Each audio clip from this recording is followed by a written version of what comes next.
This should be played at high volume, preferably in a residential area. It's the Dirty Laundry Game-Worn Hockey Podcast. We're old school, right? We wash our own dirty laundry. The name on the front is a hell of a lot more important than the one on the back. I refuse to be judged by a grown man wearing a hockey jersey. Game on! Game on! We are back with another episode of the Dirty Laundry Game-Worn Hockey Podcast, episode 117. Wade Hampton, Paul Rank, and guest this evening, Mitch Stiles off the East Coast. How we doing, sir? Going well. Thanks for having me. Very excited to have you on, talk about your time early in the hobby and your return and all the stuff you collect, all those fun details. Just be a fun conversation. A few things going on. Of course, the first thing, the drink of this evening is a new special one. I just cracked the bottle tonight, is Maker's Mark Cask Strength. And this is the first one they've actually put a date on it. 7 years, 2 months. Picked it up from my local store, but I know you can get them other places. It is very, very good. So cheers to everybody. Cheers. Ropes. Speaking of drinking, we have the other Mitch, not the guest of the show, but our friend Mitch with the Drink Your Face Off line of barware and clothing. He is currently, hopefully, yes, and cups now too. Paul showing off the cup in his video. Thank you, Mitch. Yes, very nice looking. We'll have to get him to send Wade one. He did send one to me as well. I do have one, actually. Okay, even better than we all have those. I should have had it up holding it. I apologize. But Mitch is currently at the Toronto Card Show, and he's repping Dirty Laundry. So if you see Mitch around, he, out of his own kindness of his heart, got stickers made out there, and he took them up to Toronto. So if you are around and you guys want a Dirty Laundry sticker, if you're up at the Toronto Card Show and listening to this, go seek him out. And he will be at the Classic Auctions booth a lot of the time. He's helping them I out, saw some great pictures of that today. Thank you.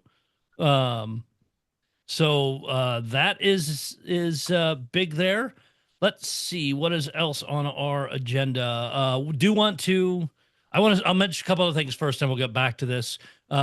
Several expos next weekend. The Chicago Game Worn Expo, November 15th at Oakton Community College up in Skokie. Sean Sullivan and Josh Zhao doing that one. And Paul, you have the other two. You have the yearly expo in Detroit. That's Saturday at 9:30 to 3 p.m. at the Marriott Detroit Metro Airport. I know a lot of the Detroit area collectors are going to be there. Sounds like it's going to be a great show, as it is every year. And then also the Hershey Game Worn Jersey Expo, which is in Grantville, Pennsylvania, from 9 a.m. to 4 p.m. at the Holiday Inn there. Should also be a great show. Love seeing the photos from that one too. And then things slow down a little bit after that. I think the next one after that is January 31st, which happens to be here in San Jose. And have to get through the holidays and stuff a little bit because, man, are they coming fast. Yes. Yeah. But good news about the San Jose Expo, the Sharks Pro Shop have committed to being there. So they'll be setting up a table there with stuff. And we're definitely looking forward to seeing them there at the show. So appreciate them committing to that. And as I mentioned last week, we have Vegas Pro Shop. We'll be at the Vegas show during the Frozen Four. So looking forward to that also. And that is, it's awesome that that's happening, that more and more of the NHL teams, again, we deal with the Blues with Wade's Expo in St. Louis. I know some of the other places around the expos around try and work with the teams there. It seems to be expanding, and I love that. I'm really excited about teams kind of getting on board and realizing what a big deal this is. So it means a lot. And Wade, you and I both harp on the Blues constantly about that, that they believe in this stuff enough to do it. And same way with San Jose and the Kings, and now having Vegas on board for that one. And very, very excited that those things are happening, and NHL teams are getting a little bit involved in this. Unfortunately, both Wade and myself won't be able to make it up to Chicago. I'm playing before the Blues versus Vegas game on the 15th. I'll even get to meet collector and guest of the show, Bill Gaber. He's flying in to watch the Vegas game. Wade will be there as well. Hopefully you're not working where you can come watch me make a fool of myself on the ice before I the mean, Blues game. it's never a fool. I mean, Well, I mean, I it's like a stand in beach the net party. and see what I can do. So Hey, you look great in those pads, though. yes, I am. I know I'll get made fun of because I'm not going to match well this year. But yeah, the Arundel teal pads that Paul set me up with. Eventually, we'll have the matching gloves. I know we're working on that piece, or gloves that match. They're not to the same set, but yes, I am going to wear teal. And I've been adjusting those when I've been playing, and man, those are some badass pads. They fit well. They just look sharp. I've had a lot of people enjoying them, and I've stopped a lot of pucks with them, so they do still have some saves left in them. I do want to thank Second Street Leather Company for coming on last week. God, Paul, I think we talked to them for what, over an hour after we got done recording. Just all kinds of stories, and just had a really good time. And I want to talk real quick about the elephant in the room, because I know some people and again, I'm going to say this right now. Don't ever be afraid to either message us or put comments on wherever the podcast is posted as, hey, I didn't like this because X, or you guys could have done better with. We're not going to attack you. We're not going to rip on you, things like that. I might. Well, yeah, Wade, with Wade, he's a loose cannon. We just never know. But we want those kind of things. And I got a couple comments, and I won't say who posted them. You can find them out there. I don't remember which place it was. One person said they actually couldn't make it through the show. It was upsetting them enough they turned it off. And another person was upset about some of the more historical pads being cut up and turned into wallets, and the jerseys that are coming. And again, there's no time frame on the jersey stuff, and it's unclear what they're. Again, I'm only speaking what they told us. There's nothing's like solid in on it. And we were talking before this show is tokens and icons. When they did that, at least for the Blues ones I've seen, when they did that for the wallets and different things, it was a regular set jersey.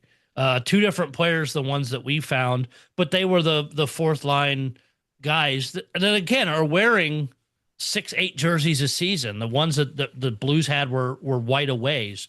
So in those cases, you're not. Yes, you're destroying jerseys, but you're not destroying something, call it special. It is just a jersey. And I understand where people get upset, but I also don't want to hide these businesses or the people that are doing these things, like shun them from either the hobby or the podcast like this. Is it they should still have an audience. Yeah, I guess the one thing I wanted to apologize to the guys from Second String. Unfortunately, I wasn't able to make it on the show last week. I got busy with some work stuff, and and my apologies to you guys, because I mean, we all know how much we all enjoy doing this. So I am sorry I wasn't able to make it on kind of short notice, but life does happen. But I want to thank those guys for coming on. I have one of their wallets. I like their stuff. I've got a couple of blockers I'm getting ready to send in to get cut up for more wallets and stuff. And I do understand people's, like, being upset with the historic aspect of it. I get it. However, I mean, there's two sides to that. I mean, I've been around the hobby for a long time. When you hear about somebody cutting up a Babe Ruth bat, that's tough to hear. When you hear of somebody cutting up a set of pads that a guy wore 10 pairs of in a season, bothers me a little less. Kind of the same thing with the modern jerseys.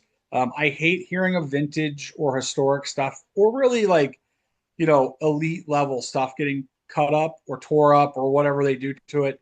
But on that same level, beyond our hobby, the ability to get that stuff into people's hands and allow people to have that maybe that aren't hobbyists in the same way we are, have that connection to the stuff, I think is a lot of fun. And it is obviously a segment of the hobby. So it may not be your thing, but it's also a thing. And people collect differently, and people like different things. And, again, I think it's kind of cool as long as they're not cutting up, a set of Glen Hall pads, right? Oh, for sure. And one final thing, and then Mitch, I'll get your opinion on this topic as well. But as somebody who spent 6+ years in political talk radio, if I'm not pissing at least one person off when I'm doing the show, then I'm not doing it right. Yeah. And again, please don't ever worry about messaging one of us saying, hey, that was out of line or this company sucks, because and Paul and I, when we and I won't say what they said, but some of the messages they have received that they told us about were batshit and were totally out of line. And if I found out if any of my collector friends were doing that, I would make it public and I would rip them up over it, because some of the comments they shared were us. I couldn't even imagine saying, I mean, that bad. I would never even send a comment like that to Fanatics. I mean, it was no. it was way, that what they were describing was way over the top. The Totally personal inappropriate. level of some of these comments were so out of line. It was crazy. I mean, But people Mitch, take what are your thoughts on what Second String's doing?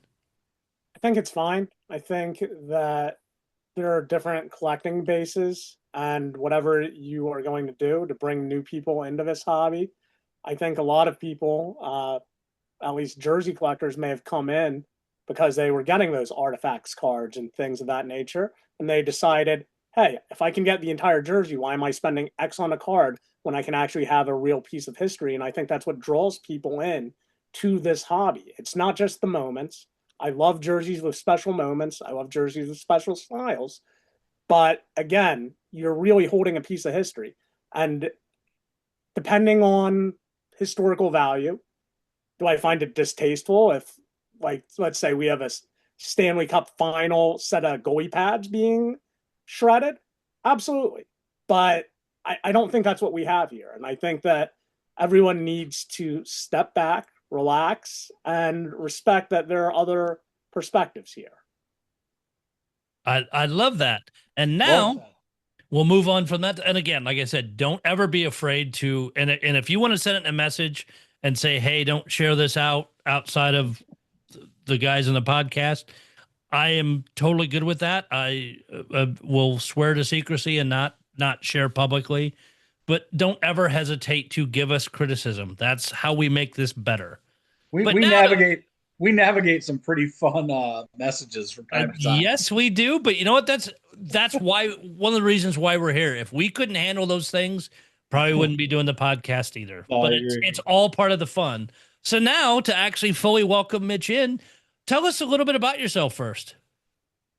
I'm a Flyers fan. They're the worst lover I've ever had. They wasted half my 20s and all my 30s. But the game of hockey's been very kind to me. Made a lot of friends, grew up playing ice, played through college, did a lot of different things, still play today. It's a wonderful sport, and I love the game. The game's given a lot to me. So as such, I really like having perspective in my collection, and I have a lot of different teams because, special players deserve special attention. And if you want to connect, there's no wrong or right way to do this. So that's what I would say. And I'd say that the community is a lot more welcoming than some of the other collecting communities I've been a part of. And people legitimately are happy for you when you get things that you're looking for, and they go out of their way to help you. Paul helped me early on when I got back into this, and he had no idea who I was. And he helped me get Peter Forsberg Flyers captaincy jersey, which is one of the pride and joys of my collection. So it's wonderful here. And I found that the community at large is great. I have countless people I could name who have helped me throughout the journey. And, there are always going to be a few bad apples, but the good outweighs the bad by a tremendous amount here. So we were talking before we get on the show, you actually collected in your much younger years. It's true. I collected while I was in high school with my dad. My dad ran a sports memorabilia company. We used to go to a lot of the shows. I still have all the jerseys that I had with my father that he purchased for me. Simone Gagne, Mark Recchi, Mike Sillinger, Damon Lankow, St. Louis's own Michael Handzus, Dennis Seidenberg, things of that nature, right? There are a couple of stars, nothing huge because, again, at the time, it was more about these are the nicest jerseys that you're going to get. It's a part of the game. Enjoy this. And the best lesson my father ever gave me, other than to be a good person, which I struggle with on a day-to-day basis, I am an attorney, is that you can't eat cardboard. So never get too invested in things. Enjoy your hobby. Do what you're going to do, but have an appreciation for it and treat it with respect. Because if you treat the relics of the game with respect, you're really a custodian. Because in 20, 30 years, a lot of this is going to be lost to history. It's the people in your generation that are going to appreciate the players of the time. I am a huge fan of the 90s. A lot of my collection is based in the 90s. And then there are some current stars that I collect heavily, like Alex Ovechkin, Giroux, Crosby, things of that nature. But I think you have to recognize greatness in all its forms and appreciate it. So you took a step back just because, I want to say, life got in the way, but life happens. Yeah, life happens. Limited space, limited resources in terms of funds. Like, I was more focused on chasing girls and going out than I was with sports memorabilia. And, I'm in a comfortable place in life now. My father passed away last year. I was going through his closet, found a lot of these jerseys, put them into my closet, which reignited a spark. I bought a Hockey Fights catcher, Claude Giroux, which is one of my favorite jerseys that I have in the collection because he passed away from stage 4 brain cancer last year. It was really quick and unexpected. Work was great. They gave me all the time that I needed. Be with him. And then I was at the Super Bowl this year, and I was lucky enough to watch the Eagles destroy the Chiefs.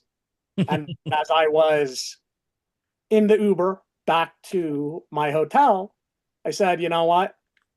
I want to celebrate. Let me get something. And I ended up picking up an Ovechkin, McDavid, and Giroux reverse retro because I like unique styles. Got an Ovi Black Screaming Eagle. I was lucky enough to do that, and that kind of snowballed. I think we've all been there when you get back into the hobby, and it's like, well, I like this player. I like this player. I need one of this. I need one of that. This is where I want to be. And then over time, it's expensive, but it's worth it. And then you find what you want to hone in. Wait. I'm supposed to find something to hone in on because I'm still struggling. Right. I like the specialty jerseys. I like the thirds. And I like a couple select players. Like, I'm trying desperately to complete Peter Forsberg collection so that I'll have one of every style jersey that he wore. Made pretty good headway on that, doing the same with Ovechkin and Giroux. I have 9 Ovechkins, all different styles. Wow. So want a special shout out to some of the people who've helped me.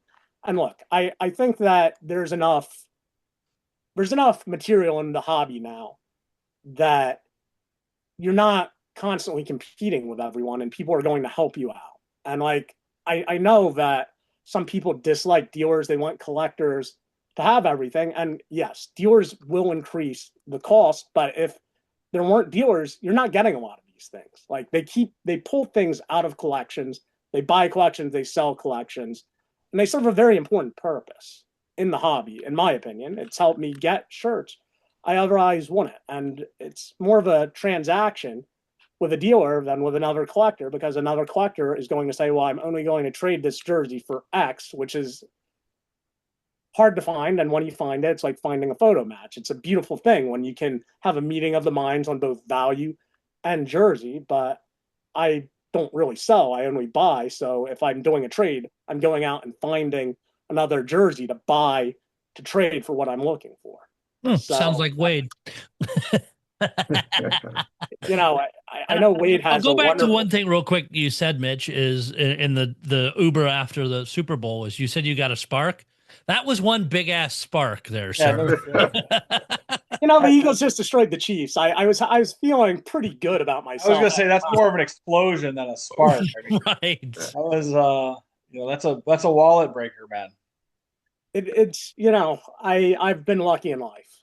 Yeah. So it's just one of those things where I was like, well, if I'm going to do this, I'm going to do it the right way. Yeah. There's a limited amount of closet space that you have. Yeah. And I still accumulated over 100 jerseys this past year. So it's a lot. You did 100 in a year. Wow. Yep. That is roaring back. But Wow. And let me ask this: is you?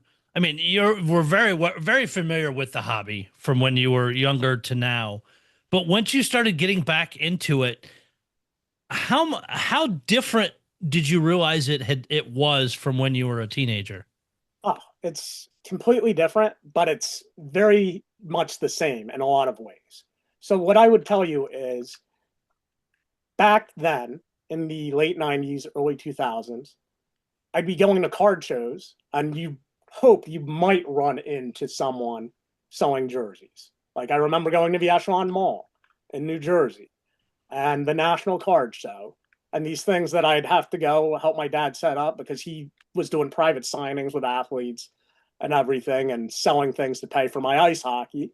And he's a wonderful man and he did a lot, but you never knew what you were going to get. And you didn't know the actual provenance of the jerseys. You can have a really nice story about things, but photos were a lot harder to come by back then. Now, I think Migray's done a tremendous service to the hobby in that even non-Migrate teams are at least tagging things so you have a general idea. I think the advent of the digital age and high-resolution photographs has made this hobby tremendously better as a whole. And I think, we're going from game-worn websites to Facebook Marketplace to private sales, and there are a lot more dealers now. And again, I would say that I was welcomed back into the hobby pretty well with both collectors and people that you have to surround yourself with so that is this a good deal? Am I getting ripped off? Are these things? Because no matter where you go, there are going to be people with ill intention. And you just have to weed them out. And it is what it is. And it's the cost of doing business. Do your research, which I do. And, John from Double Deek has been a godsend for me personally because I have questions about things that are not just jerseys. Like I do limited game use sticks, helmets, skates, gloves, depending on the player, because again, I'm going to have and eventually a full set of a couple of these players, set them up with mannequins and everything.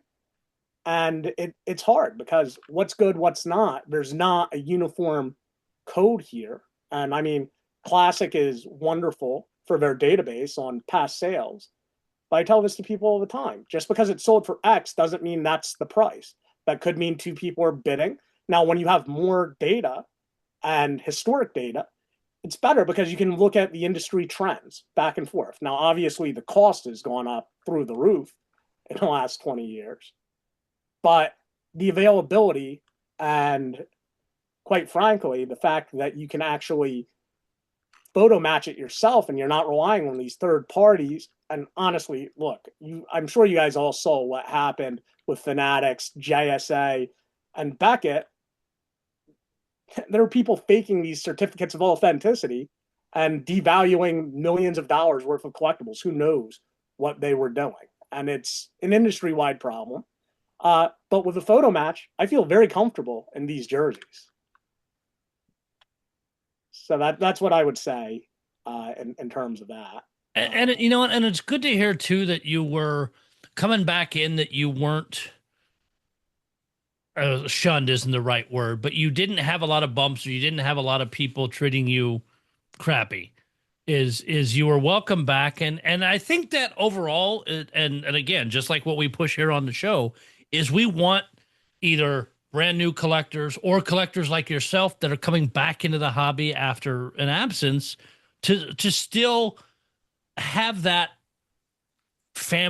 big family mentality and be welcomed and be able to reach out and ask questions to make sure, yes, you're not getting screwed, that what you're buying is what it is, or, hey, how does this team do X or whatever?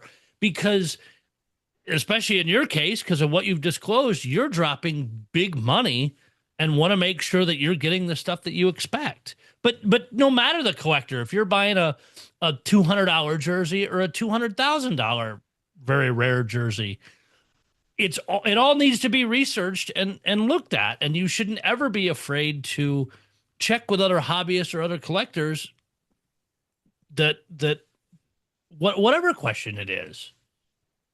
Yeah, and I think that, your information is power in all aspects of life. And if you listen to this podcast, you listen to other podcasts, you read the forums, people will go out of their way to help you as long as you're not an asshole.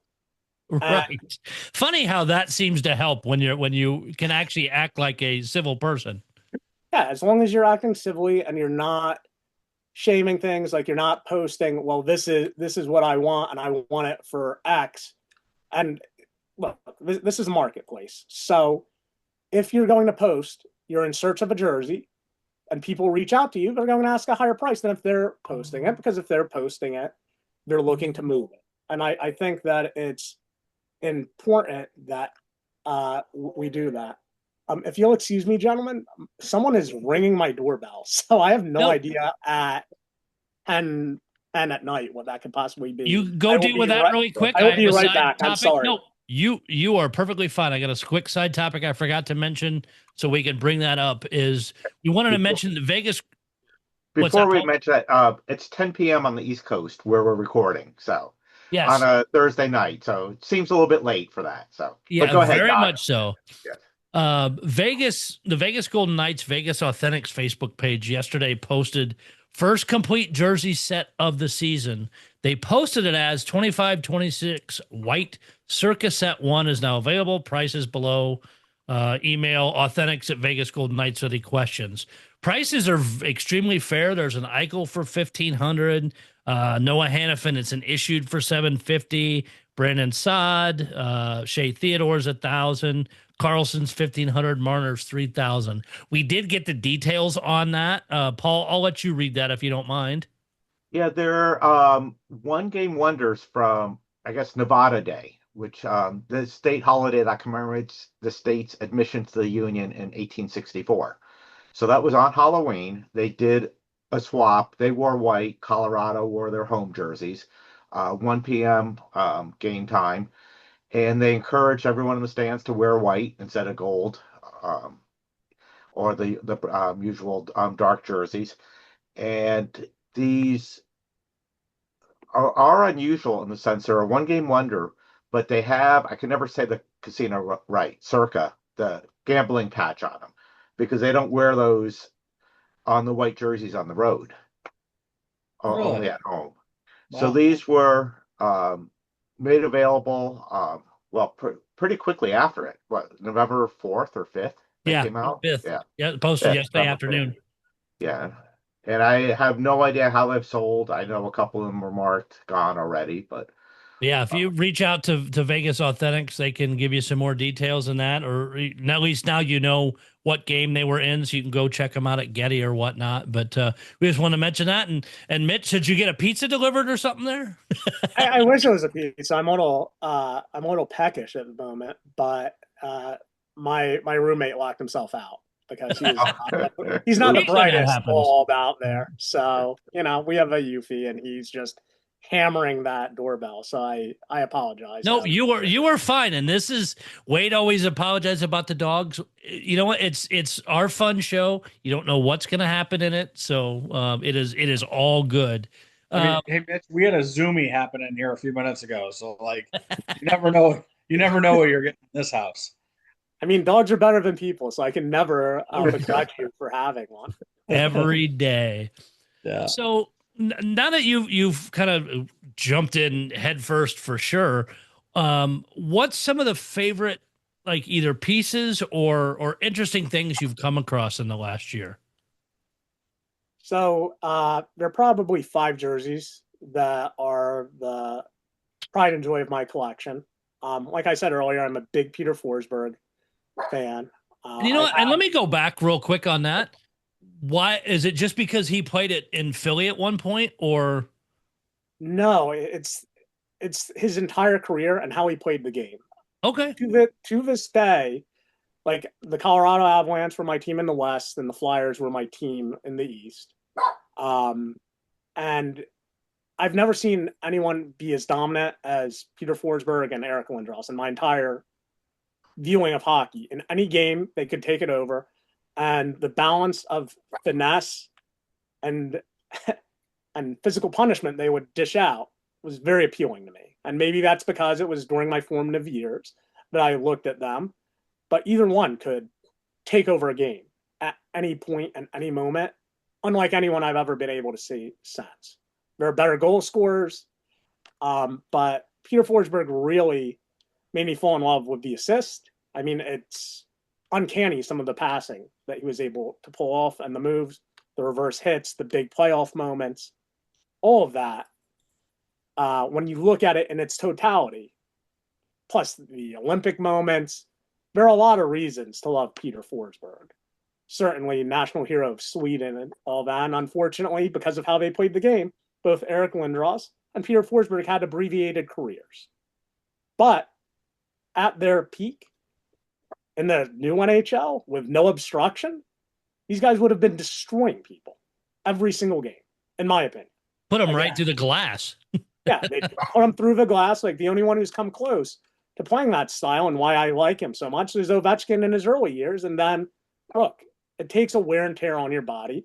And if you look at early Ovi and some of the highlight reel goals he was scoring then versus what he's doing now he's getting by on guile and shot speed. He used to be able to cut to the net, go to those dirty areas, and beat people one-on-one. And his skating isn't significantly worse. I mean, Father Time comes for us all.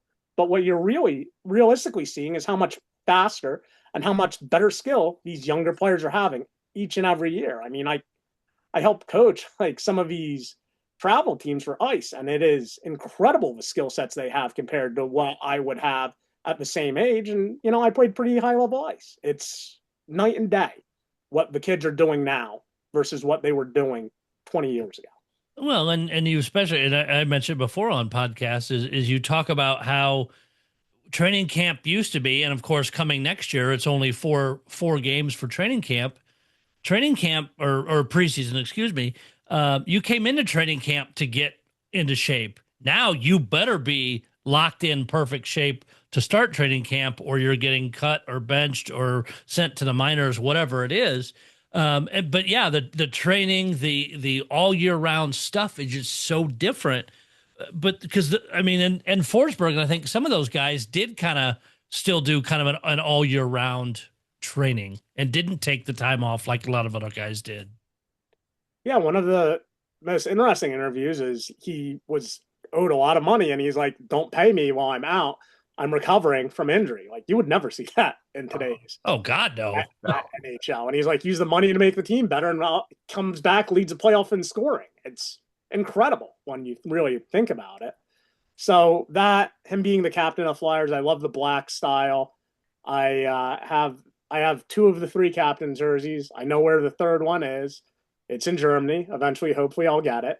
I have the third orange one, that 3D style they had for a little bit of time. That's a highlight because he scored the Forsberg in it against Chicago. It's one of his top 10 moments on YouTube, NHL.com. So that is certainly one of the best jerseys in my collection. I was lucky enough recently to acquire a 1973-74 Bobby Clark. So as a Flyers fan, it's hard to get better than that. Yeah. And, I have the set of the Crosby Winter Classics. So I think he's going to end up second all time in NHL scoring. He's off to a torrid start again this year. And if you just look at the numbers, he's not slowing down. And his game lends itself to longevity. Like, the goal scoring is what's surprising me this year. He has 2 tonight. It's quite frankly incredible. Yeah. Then the best Ovi in my collection, I would say, is I was lucky enough to get the jersey he was wearing in the all-time goals celebration, not when he broke the record, but when they were honoring him. And then he also wore that in the first round against the Canadiens, and he scored 2 goals in it, including his only playoff overtime game-winning goal. Wow. So I would say those are the highlights of my collection. Yeah, those are real good highlights for sure. Yes, they are. Going forward, what is your like ultimate top of the mountain? If I could find this, I may just stop right there kind of thing.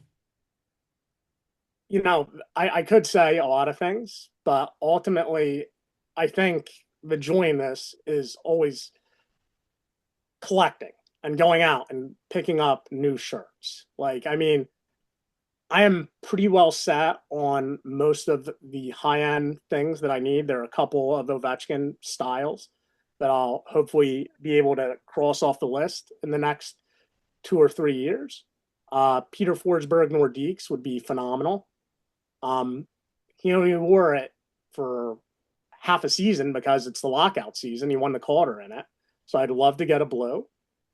But realistically, I don't think I'm ever going to walk away at this point from this hobby. It's just too enriching in terms of just being able to talk hockey, even with people that I don't necessarily plan on doing any deals with. It's just refreshing to get other perspectives on how they view players, not only in this hobby, but Hall of Fame, what makes a Hall of Fame player, what qualifies them.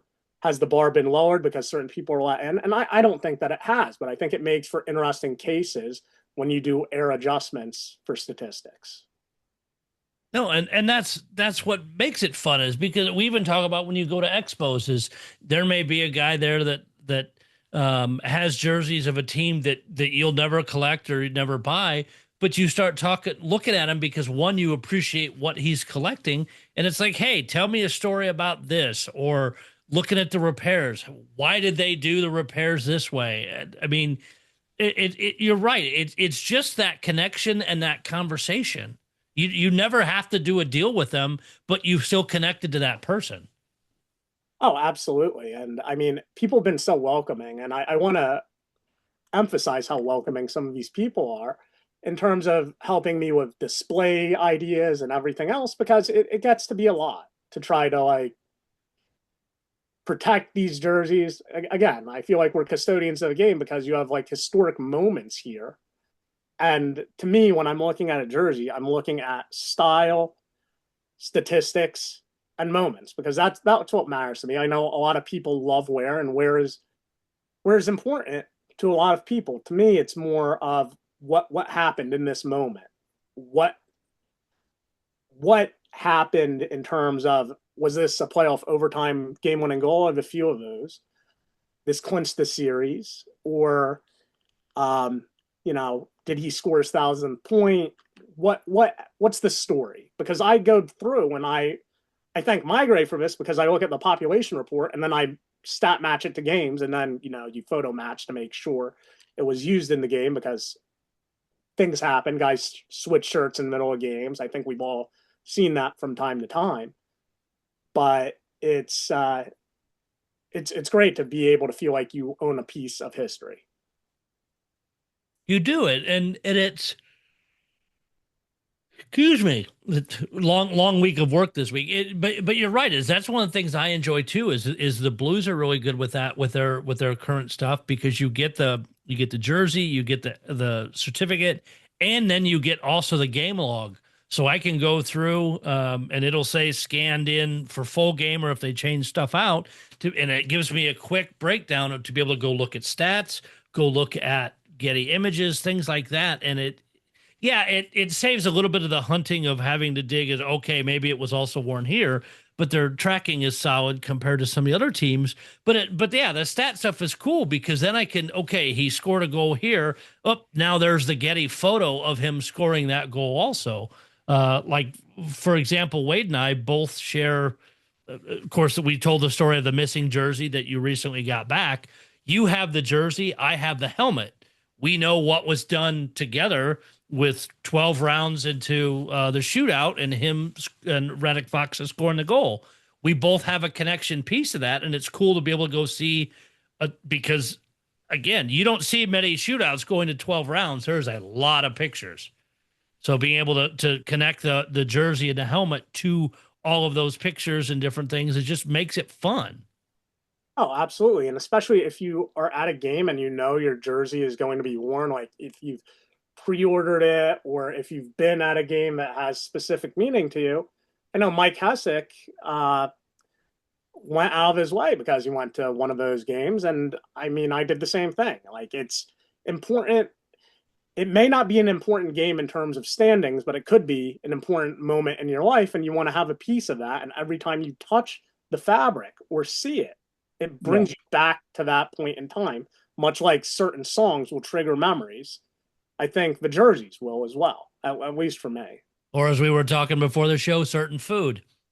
Oh, absolutely. And I will not slander, but there's a certain type of Provel cheese pizza in St. Louis that I could live several lifetimes without ever having to eat again. So we'll leave it at that. Wade shaking his head knows exactly what we're being referred to also. But it doesn't, like you said, it doesn't have to be a moment that everybody in the entire NHL shared of, oh, this player did this cool thing. It could be between just yourself or another you and another family member, friend, whoever. But it's still, the meaning is just as important. Oh, absolutely. I think that your personal connection with your collection is important. And like, look, there's an infinite number of jerseys out there, but there's enough for everybody. But it's why is this important to you? Does it matter when it was worn? And if it does, then are we looking for a specific player, or are we open the entire smorgasbord? And when you're willing to be open to the entire smorgasbord, a lot more things present itself to you. And I feel as though, at least in this hobby and several others, when you're not looking for something is when you get something really good and offered to you. And if it's something you need, I recommend everyone just go out of their way to figure a way to make it work, because some of the stuff never pops up again. Right, especially with the rarer pieces or things like that. It's you do sometimes have to take that chance of that you may never see it again. So, as somebody that was in the hobby and then came back in, what would your advice be to a new collector just getting started? I would say that it's like Candyland. You go into like Toys R Us and you just see all these toys. Hey, which they're making a comeback. They actually have opened some brick and mortar stores again, which is hilarious, by the way. Until private equity screws it up, they'll be right. But I would say that it's important to find people that you trust first and foremost. Again, I've had pleasure of dealing with several people. Like, I'm sure everyone knows who Hunter is. He's a dealer, but he will give you an honest opinion on valuation, and usually is within the ballpark. And it's been an invaluable resource to me. But you have to figure out what your collecting goal is. Do you want to go team, player, or other? Like, again, I have a lot of Hart Trophy winners from '94 to present. Though that was my original collecting focus when I got back in this. I'm like, I want to get Hart Trophy winners. And then once you check that off the box, you're like, well, I still like this. I want to do this. And then you keep moving and you shift collecting focus. I know some people sell their stuff off. I'm a hoarder, so I'm going to keep it. But it's important to know what you're looking to do, to keep a budget that you're comfortable with, and find out if it's going to be player, team, or other statistic that's going to be what makes you happy. Because if you go in with a lot of money and you just start buying everything, I don't think you're going to be as satisfied. I've done this with a couple of different hobbies over the years, and I find that the initial rush is huge in any hobby. But what makes this different than others is you can tie it to moments. And by tying it to a moment and being able to see these players grow over time, it's really satisfying, at least for me. Like, I see the rookies and everything, and people talk about pricing, and pricing is what it is. I personally would rather pay for a Hall of Famer that I already know is in the Hall of Fame or will be in the Hall of Fame than a rookie. But if you're a fan of just, the Columbus Blue Jackets, Fantilli looks pretty good. And maybe it's worth it. Like valuation is always in the eye of the beholder. Like I have overpaid for things because it meant more to me than somebody else. And I don't view it as an overpay because valuation is what are you comfortable paying? So that's what I would say, that you should find a focus, that you should only buy what you like for you and buy for you. Don't buy as an investment. If you're going to buy for an investment, you're going to be sorely disappointed in most of these cases, at least in my experience in other hobbies. Now, maybe this is different. Like, obviously, I wish I had bought everything under the sun in 97, 98, because then I could retire. But that being said, I would say that just because other people are saying, oh, you should buy this, that's not a good enough reason to buy. Yeah, Doc, quit telling me to buy stuff all the time. That ain't stopping. Is there anything, any issues with the hobby you see? There's some negativity because things are not the way that it once was. And I think they're valid criticisms, like in terms of people don't like people who just buy to flip. And that is fine. But I would tell those people that if people are unwilling to pay the prices, then we're not going to see people just flipping these things hand over fist. And the other thing is people have to pull these out of other collectors' possessions so that they make it to the marketplace so you can grow your collection. And it's a give and a take, and it's a very fine line. And I just would say that I don't pass judgment on anyone, because without resellers and other things, I wouldn't have nearly the collection that I do. No, and that makes sense. It is one of those things, because if everybody just kept everything in their closet, one, we wouldn't see any of these beautiful pieces of history, nor would they get to move around the hobby and make deals and make friends and make contacts and all these things. It would be a very, very boring hobby, honestly. I think expos are great. Like, I went to a few, and I felt much more comfortable at the second one I went to. And I would say that don't get discouraged if you're a new collector, because it is an insular community. If you don't know anyone when you first go to an expo, it's a little difficult to break in. But the second expo, I knew a ton of people, and it made me feel very at ease, and it's a giant party. And I would say that over time, you're just going to feel more comfortable dealing with people. It's just like going to a fraternity or a sorority the first time you're out at a party. You may or may not know a lot of the people who are there, but don't be shy. Everyone's happy to talk. You have a common interest and a common goal. And I that's what I would say. No, and you're absolutely right, because the number of people in the room that you may never do a deal with, but you become friends with, is huge. I enjoy the dinners with the people and the collectors more than I do looking at the jerseys. And trust me, I enjoy looking at all of these jerseys.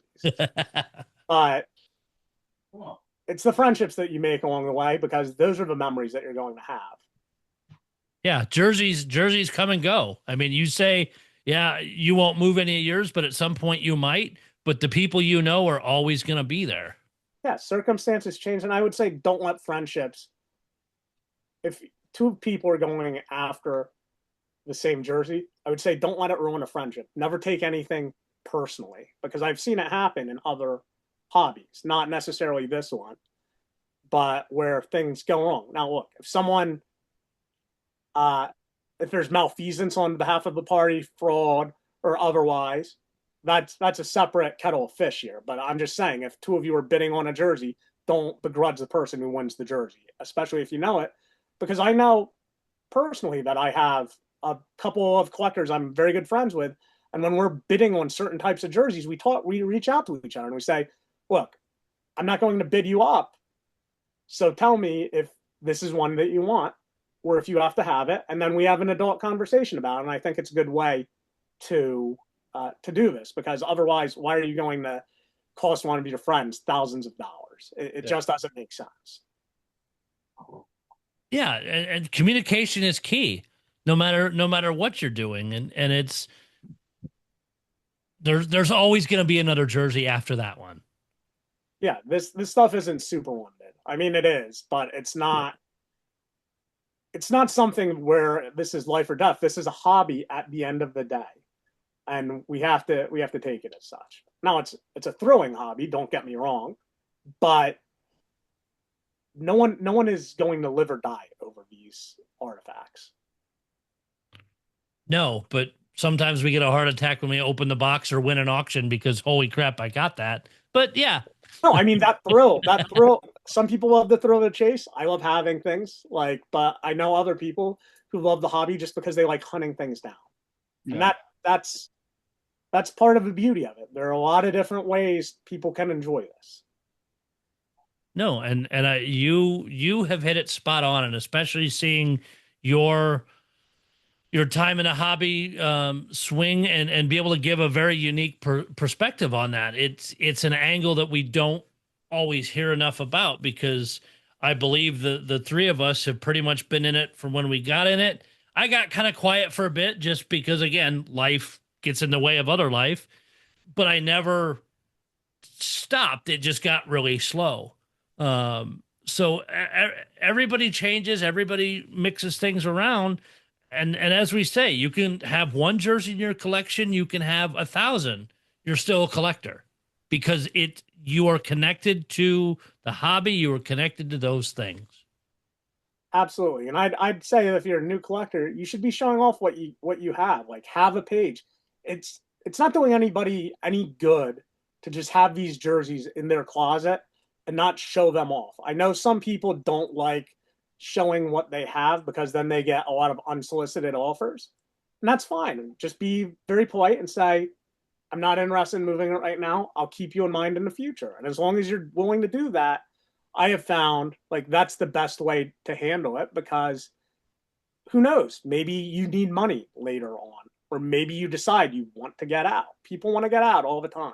Yep. Or that person, sure. Or that person you told, hey, no thanks now, but down the road, they may find something they know you're interested and push it your way, saying, hey, you were nice to me. Here's this. It's out of my price range, whatever, but you may be interested in it. It's just those things.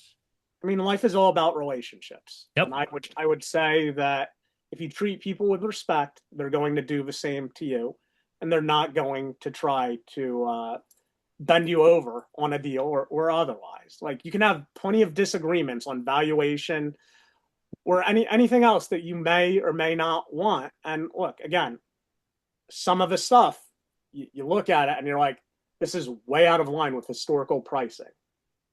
And guess what? That person's going to eat the jersey. Like, I would not get upset if someone's asking for the moon on something, because maybe they get it, maybe they won't. Maybe I want it, maybe I don't. But if I want it, I'm going to give them a legitimate offer. And if we can't come to a deal, you have to be willing to walk away. And I think that's the problem a lot of collectors face is I have to have this. There's very little you actually have to have. It'd be nice to have. I'm not saying that that it would not be nice to have it, but if you're unwilling to walk away, you're never going to leave satisfied, in my experience. Again, in life, not just in this hobby. And we can't have it all. I mean, nobody can own everything. It would get boring. Like, so I do private wealth management, and I can tell you that a lot of the intergenerational wealth, that by the third generation it's gone, and they're not as happy as if you work for the money and you actually are able to make the purchase because you put in the work. And that's an understated part of how life works. Like, if you just inherit a lot of money and you never have to worry about anything, and you have enough passive income to live comfortably, which God bless the people that do, it does not hit the same when you make a major purchase. I can tell you that from personal experience. And that's a huge thing to say, because I don't know many of us that are independently wealthy. No, I don't believe any of the three of us are. Wade, I've not still confirmed that yes or no yet. But no, that's a fantastic thing, because you're right. Wade sells cars. Paul is a drug dealer, whatever. Now. Yeah, He's retired though. yes, So but you worked hard and you did amazing things out on the West Coast. I'm a retired drug dealer. Could be. I never said you were a drug dealer. Yeah. So I just want to be very clear Yeah, for the record. Let the record reflect. No, just it'll giving take Paul Doc a bunch a of while crap. to live this one down. So Yeah. I thought he was go on, Doc. Wait. I thought Paul was a gigolo. I mean, are we talking? I mean, we've heard a lot of things out there in the interwebs, and again, all of us have spent careers and have been in our careers a while, and Paul had a great one and then retired. But yes, earned all that money to be able to afford these things or whatever you want to buy. And you're right, by putting in the work, it does feel better because yes, I know I'm doing well enough that when my paycheck comes, I have a portion I can put toward picking up a jersey or two or whatnot, or planning ahead to, I know I'm going to want this player and he's $2,000. I better start putting money away from these checks to be able to get them. Things like that. But it does hit different. Again, not ever having crazy amounts of money to know how the other side feels, but I think you hit it spot on. I think one of the biggest things is when you get to a point where you have the ability to enjoy a hobby that is rather expensive or whatever. I mean, and I've talked about my background before, not growing, like getting some of this stuff sometimes is really just those like, oh my God moments. Like, I can't believe I'm in a position in my life where I've been able to own a Brett Hall jersey, or I can't believe that I have these opportunities through hard work and through doing, certain things and having been afforded opportunities and taking advantage of them for all of us. Right. And I think that's part of collecting. I still do say that at some point I am going to get everybody to actually show up in St. Louis, because when I die, we're going to have the world's cheapest garage sale. Everything's going to be $5. All the jerseys are going on a rack. We'll finally see if people can make their way to St. Louis, and they can stay outside my house at 5 a.m. and set up, tents and fight each Mitch other. and I will both be there and just not eat Emo's pizza. Yeah. Well, no, Mitch, that's going to be part of the thing. You're going to have an Emo's pizza before you. We all knew. I don't know if I can cross that Rubicon again. Yeah. I will say St. Louis is a lovely city. I was lucky enough to live there for a few years. Really? And I went to watch you for law school. Yeah, we talked about this. Yeah. Yep. So, and Clayton and the Central West End have always been very kind to me. So fun areas. St. Louis is a underrated good city. I mean, there's every city's got its goods and bads, but as far as Midwestern hospitality and being a good place, there are a lot of good people and a lot of good things around here. Yeah, and I mean the Italian food is surprisingly. It's an old Italian, yeah, for sure. Yeah, I sure love. I lived in North Jersey for a while. I sure loved going to Philly and getting some Geno's and Pat's and a couple of the other places out there, and picking out my favorite cheesesteak, and have some former family out in that area, and I love Philly as well. So, yeah, I would say if anyone's in Philadelphia, please go to Angelo's and D'Alessandro's for cheesesteaks. They're phenomenal, top notch. So, a couple final questions before we get out of here and wrap things up is. You mentioned Clayton in St. Louis. Did you ever skate at the outdoor rink in Clayton? I did. One of my good friends at law school and I both played in men's league out there. And then we also, it's a cheap date. Let me put it that way. And especially when they're falling over and you're picking them up and holding them because they can barely skate, and you come off as the hero. I've been doing that since high school. Are you talking about Doc's hockey, or are you talking about skating? Oh, I'm not talking about Doc's hockey for once, but he plays with McKenna. You never know. You never know. It's very. All right, Doc. That was two. That was just hanging out there. It seems like every year I played, I got invited for a number of years to go play at Clayton on Super Bowl Sunday. It seemed like every year we played, it was either a crap ton of snow or it was 60 degrees and the ice was melting. So sometimes within days of each other. Yes, exactly right in St. Louis. And the very final question, because it's come up for Wade in the past, it's come up for Paul in the past. Unfortunately, I don't have one. What's your dog's name? Oh, my dog's name is Katerina, and I'm sorry she's barking in the background, but she makes me happier than any jersey ever could. Miniature Schnauzer, they enhance your life so much. Like I've just become a much happier person since I've reacquainted myself with dog ownership, and I And can't. no, don't ever, if you'll definitely be on the show again at some point. Don't ever worry about your dog barking. Wade's always worried about his as well, or even Paul. I mean, It's just, you know what? It's a live show. It's just how it is.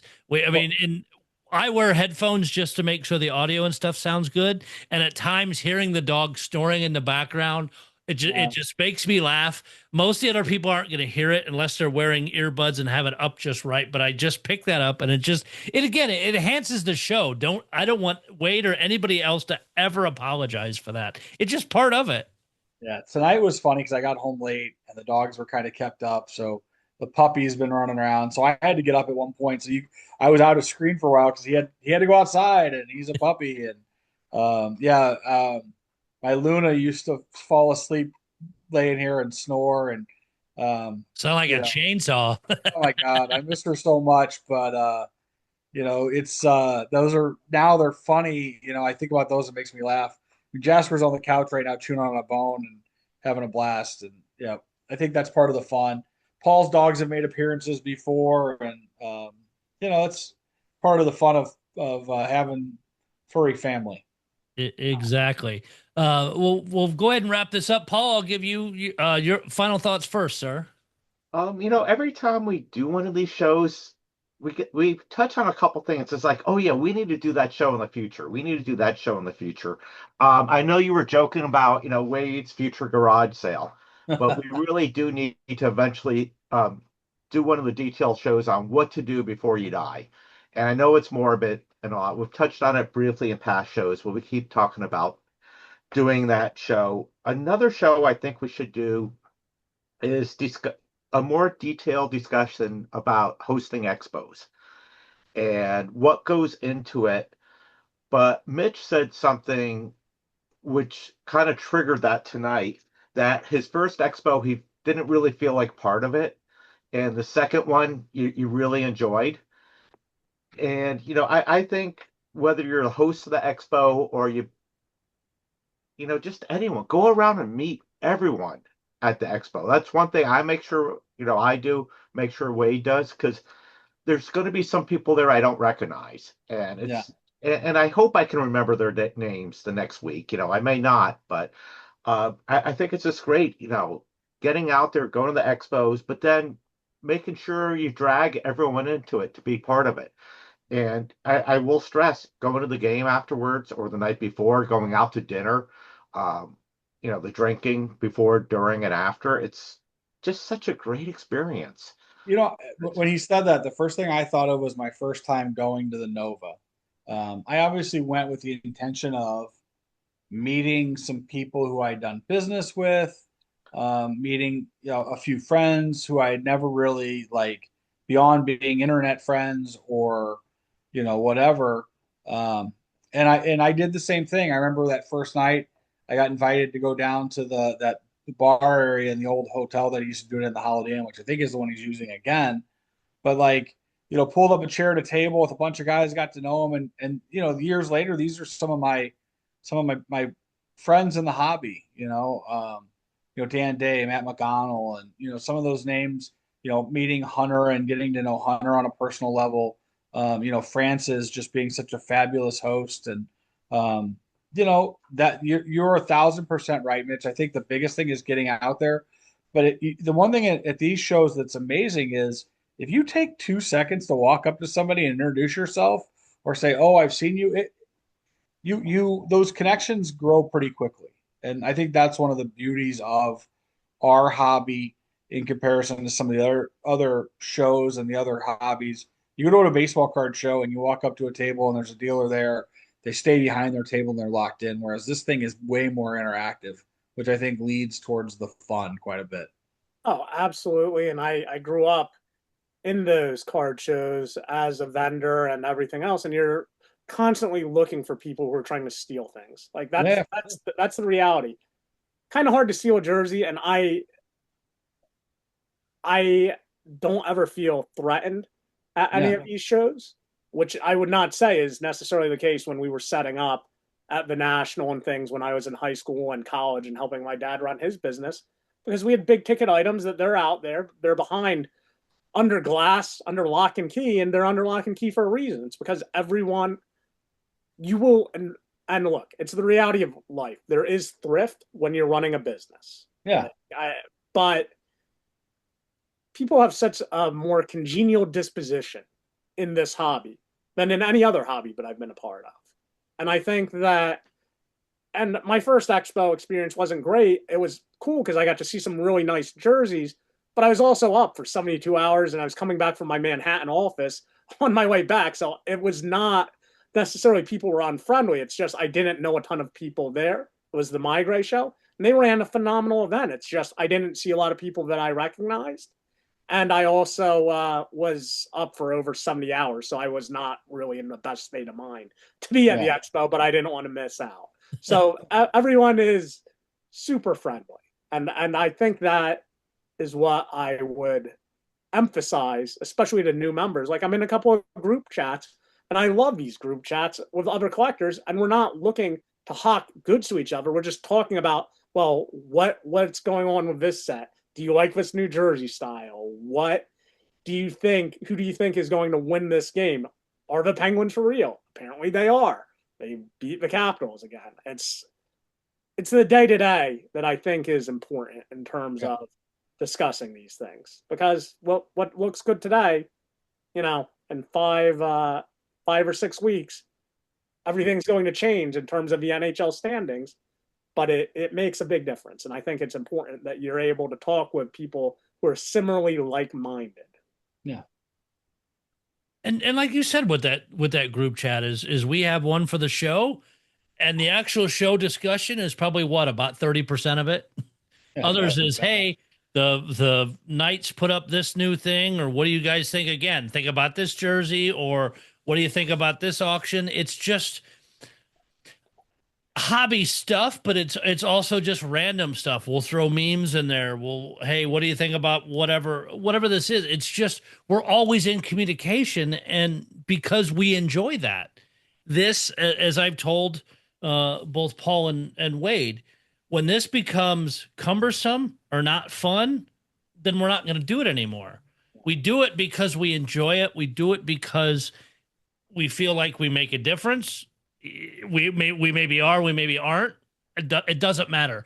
It feels good to do, and it helps educate people. And it means a lot too. Before we came on the air, told me you would, when you were getting back in this, you binged all the episodes and stuff. It's awesome. And you're not the first person that's told me that have either a brand new hobbyist came in, got turned on to the podcast. I just binged all the episodes.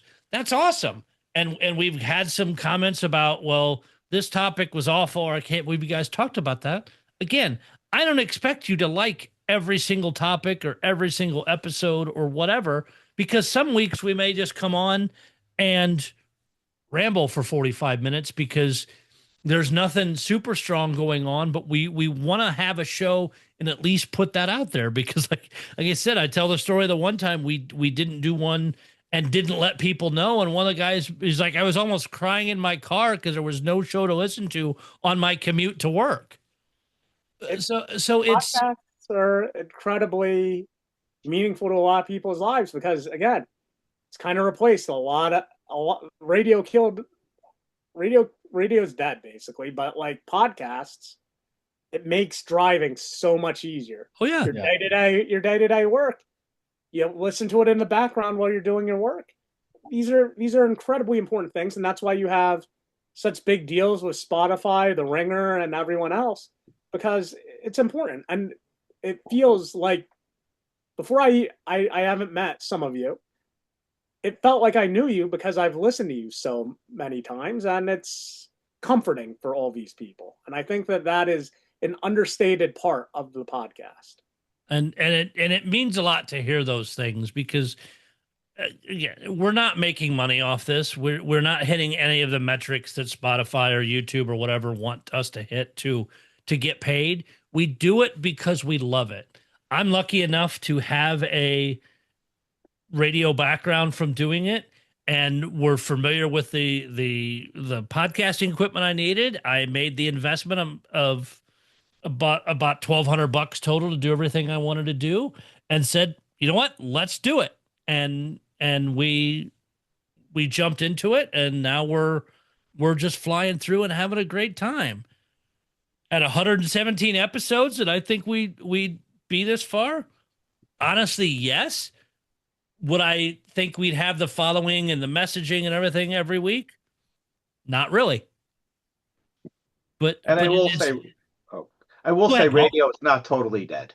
Sorry, I had to throw that in there. I listen to WFMU 24/7 almost, so it's and you know what, and there is that, because I, like, when I come home from work, the radio station I used to work for, which is a news talk station, I like the guy that's in the afternoon and catches up on some of the news stuff. The rest of the day, I'm listening to a couple podcasts. Actually, yeah, one or two. One's called, and I mentioned it before, Crime and Sports and Small Town Murder, and actually one more called Your Stupid Opinions. All three shows are done by the same two guys. They're two comedians, but they do all of those shows tremendously well, and it gets me through the day. I joined the gym in the last week, so now I've been going to the gym 3 or 4 days a week.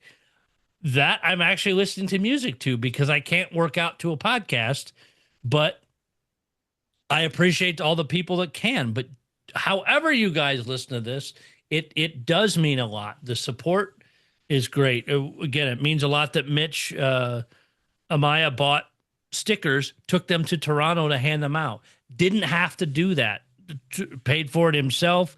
I mean, it means so much that other people care to get these things made on our behalf and spread the love across the country and across Canada. So thank you to everybody that has done anything to help us or give us advice or come on the show, like Mitch, like yourself, or others that are comfortable to do that, because it's just a big family and it's fun.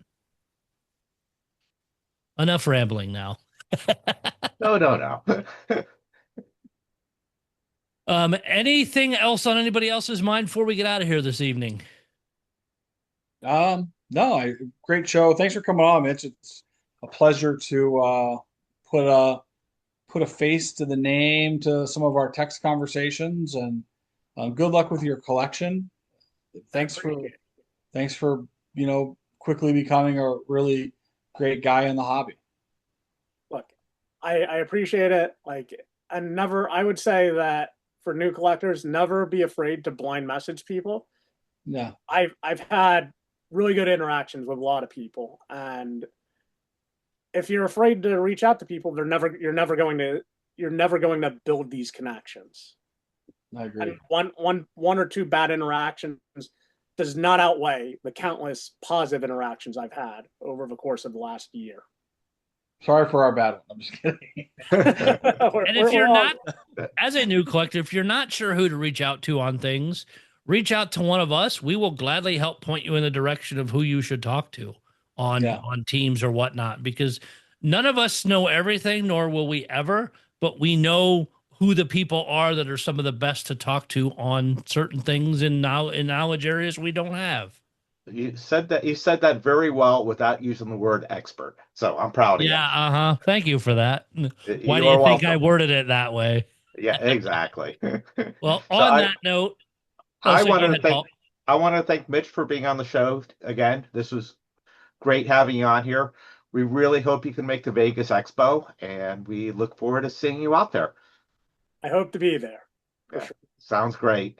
We will hold you to it. But again, Mitch, thank you from all of us. Thank you for giving your time. Again, it's an hour. You're on the East Coast, or an hour later.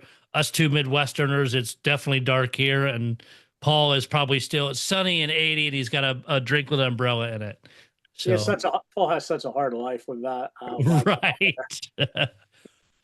But give us a like, subscribe, follow across all those things. If you're listening to us on iTunes, go in and actually make a comment. That actually boosts the show. I have found out through some different things. So whatever you do to help us, we appreciate. Every week our follows and things continue to climb across all of those. and it does mean a lot. Thanks for all the support. We'll see you guys back next week.